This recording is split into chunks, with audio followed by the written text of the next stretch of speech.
बुद्ध्यहङ्कारचित्तानि नाहं न च श्रोत्रजिह्वे न च घ्राणनेत्रे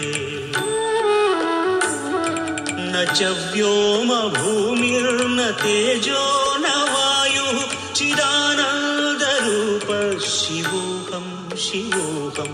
चिदानन्दरूप शिवोऽहं शिवोऽहम्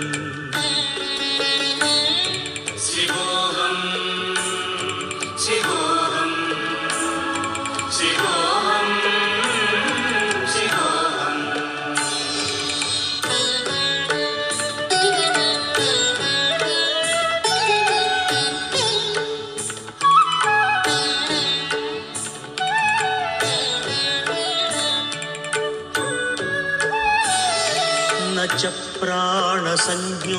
न वै पञ्चवायुः न वा सप्तधातुर्न वा पञ्चकोशाः न वा पाणिपादं न चोपस्थपायुः चिदानन्दरूप शिवोऽहं शिवोऽहं चिदानन्दरूप शिवोऽहं शिवोऽहम्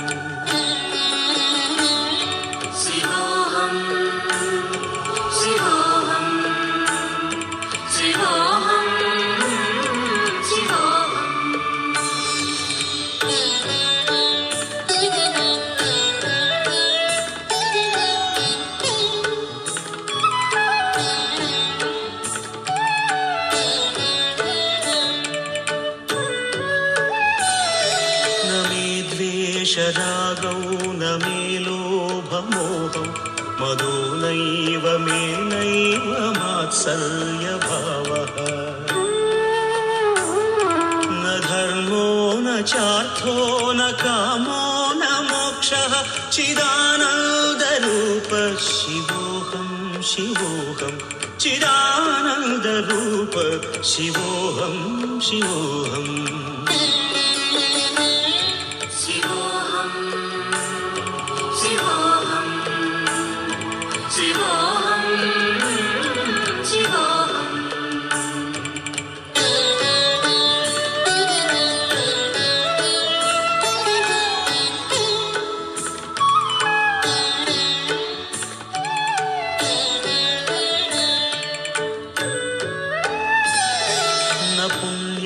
न पापं न सौख्यं न दुःखं न मन्त्रो न तीर्थं न वेदा न यज्ञाः अहं भोजनं नैव भोज्यं न भोक्ता चिदानन्दरूप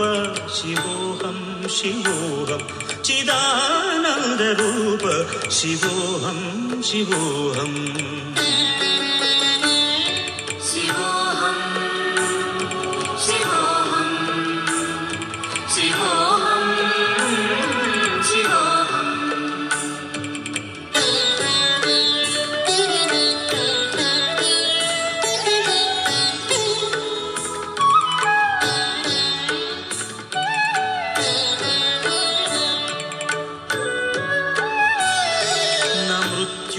न शङ्का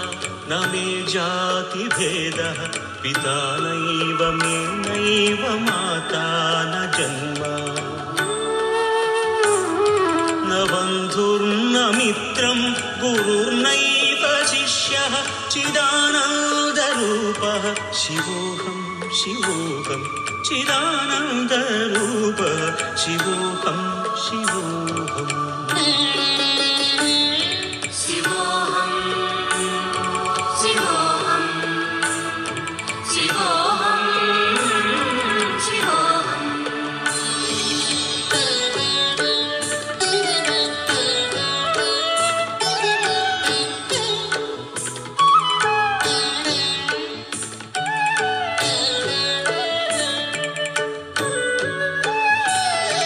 अहं निर्विकल्पो निराकाररूपो विभुत्वाच्च सर्वत्र सर्वेन्द्रियाणां न चासङ्ग